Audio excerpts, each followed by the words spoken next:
And welcome back to the reading studio. It is time for another chapter in Tornado by Betsy Byars. Let's get to it. Chapter 6, Buddy. Pete opened the cellar doors. We peered around him, but my mother turned her head away, as if she didn't want to see. There was hail lying on the ground and broken limbs and leaves everywhere.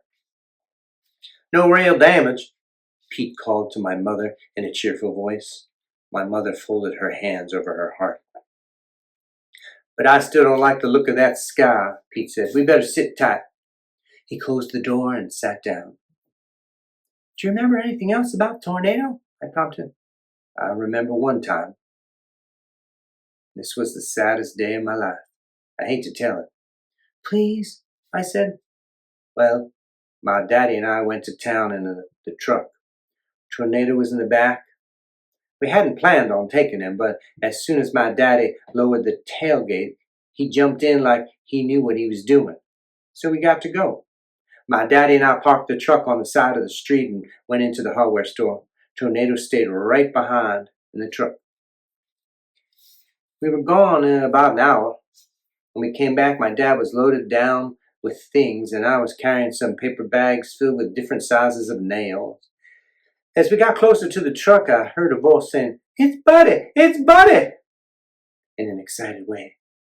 "Mama, Papa, it's Buddy! Oh, Buddy, Buddy, I never thought I'd see you again, Buddy!" There was a family standing around the back of our truck, and one of the girls had climbed in. She had thrown her arms around Tornado's neck. She was the one saying all the buddies. I stopped where I was. To save my life, I couldn't have taken another step. The bags of nails fell from my hands onto the sidewalk. It was as if they nailed me down.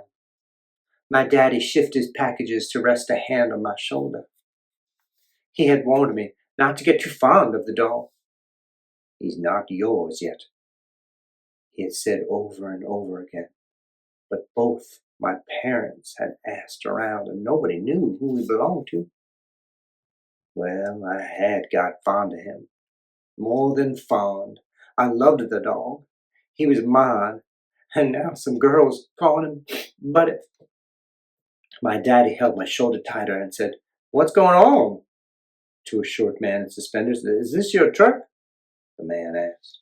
"It is." "This dog?" the man said.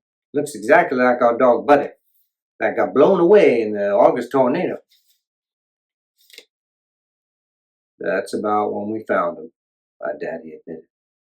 "He came to us. He was in our yard." I had stopped breathing. Everybody had, except the short man in the suspenders. My girl carried on something awful when she found that dog was gone. She always been real fond of him. Her grandfather gave him to her. My boy's gotten mighty fond of the dog, too, my daddy said. There was a long and terrible silence. The man in the suspenders said, "Well, maybe I better go get the police or something to settle this." That won't be necessary," my daddy said. "You take the dog. He's rightfully yours." They let down the tailgate and took Tornado out of the back of our truck. They loaded him into theirs. Tornado didn't look real happy, but I couldn't do a thing to stop what was happening. I was still nailed to the concrete. My daddy put his packages in the truck and came back and picked up my nails for me. "Let's go home, Petey," he said, using the name he called me when I was little. Then he fell silent. Even my daddy couldn't find the good in this. The truck was pulling away from the curb. Tornado was in the back. I tried to get one last look at my dog, but my eyes were too filled with tears. If my daddy had not helped me into the truck, I'd be standing there to this day. That's the end of chapter 6. Thanks for tuning in to the reading studio, and we'll see you next time for another chapter in Tornado.